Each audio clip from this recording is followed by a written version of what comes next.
Alright, so per user request, I'm going to make a video on Banishings to follow up the video that I made on evocation.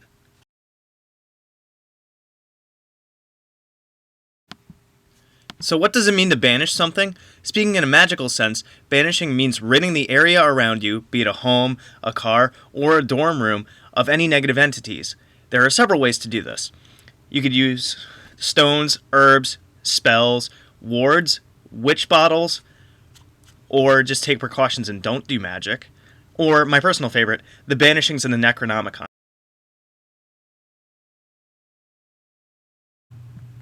Banishings can be done in the physical plane and in the astral plane. Physical plane banishings incorporate all of the ways I listed before, such as setting up stones around your house, putting up wards in your house, setting outside witch bottles, using herbs to burn, such as sage, Solomon seal, or camphor, or spells that you can do to cleanse your house, or even using the spells in the Necronomicon.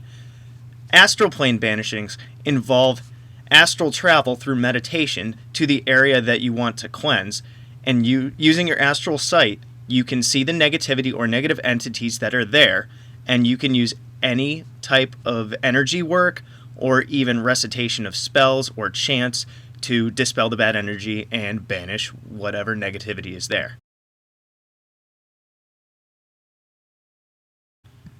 In the introduction of the Necronomicon, written by Simon, it states that there are no effective ways to banish the entities brought forth through the use of the book, but it does say that solar-based spells and invocations can work sometimes.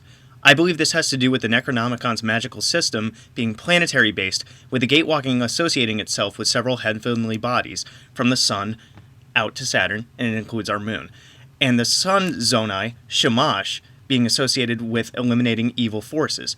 Think of it as light destroying darkness. When the Necronomicon says that there are no ways to banish the forces in it, I don't think that to be entirely true. Banishing them is not impossible, but would take a lot of magical energy and a well-seasoned practitioner of magic to do so.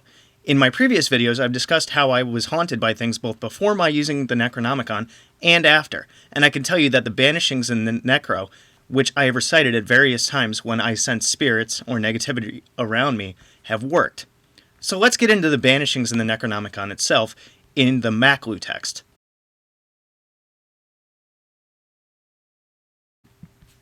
The Magickology text is a translation, albeit a loose one, of 9 Mesopotamian tablets that detail recitations to be done during rituals involving puppets or wax dolls that are to be burned over the Agamas Saratu, or Bowl of the Watcher, and I will probably make a future video about the Agamas Saratu for anyone who really wants to dive into the system. When reciting these phrases, in the high magic or ritualistic sense, the wax doll is burned with fire and melted to symbolize the elimination of a negative force or enemy using the like attracts like principle, where if you do something to an effigy or something to the likes of what you want to do, it will produce a result in the physical plane at the level of how you want it. So when the wax doll is burned with fire, you burn whatever your target is. The ritual that's detailed within the Necronomicon are translated to English with Sumerian power words kept in their original language.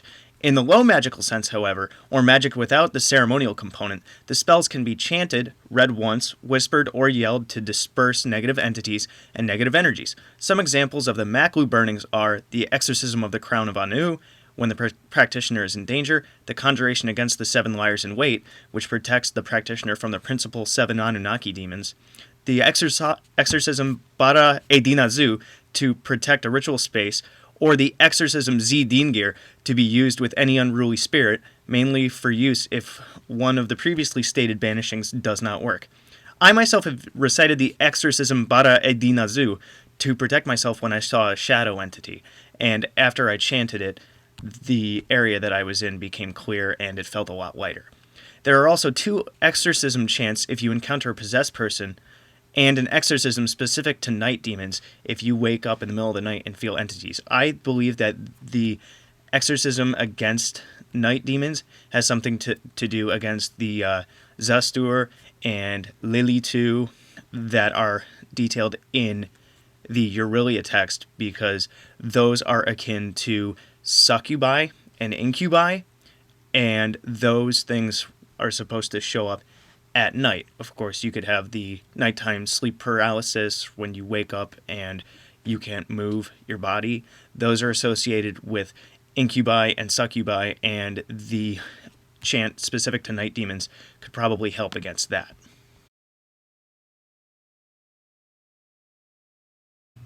Alright, so let's talk banishings. First, solar banishings. And no, calling out Lumos or Lumos Maxima with a wand won't help you. The solar cross ritual, which is the first solar banishing that I learned, is where you trace a large cross in front of you with your finger or your wand while vibrating the word Yeshua slowly and loudly with a resounding voice. You also visualize a cross being made in front of you with your wand or your finger, glowing or burning with a bright, bright light, illuminating the entire area. You can also visualize light from the sun cleansing an area even when it's dark. Doing this may sound simple, but if you are efficient enough at visualization and raising energy, this can be a quick and powerful technique to cleanse an area. So the next one is saging. Burn a stick of sage or even a piece of sage and go to all four corners of the room or wherever you are, pushing the smoke around with a feather or your hands, and intend for all negativity to leave. Speak loudly and directly, and if you know it, call the entity out by name. Otherwise, just let your intention be known that you want it gone. Next one is witch bottles. Get a glass jar, fill it with water, and find iron nails and protective herbs to put in it, such as Solomon's seal, angelica, or St. John's wort. Bury the bottle near the front door of your home or somewhere on your property. Next one, stones. I'm a bit biased because I've used this one to good effect. Tektite. Tektite dispels negativity and should be placed in any area that is frequented by negative emotions, negative entities, or just bad luck in general. There are many more ways out there, but I thought I'd just go over a few.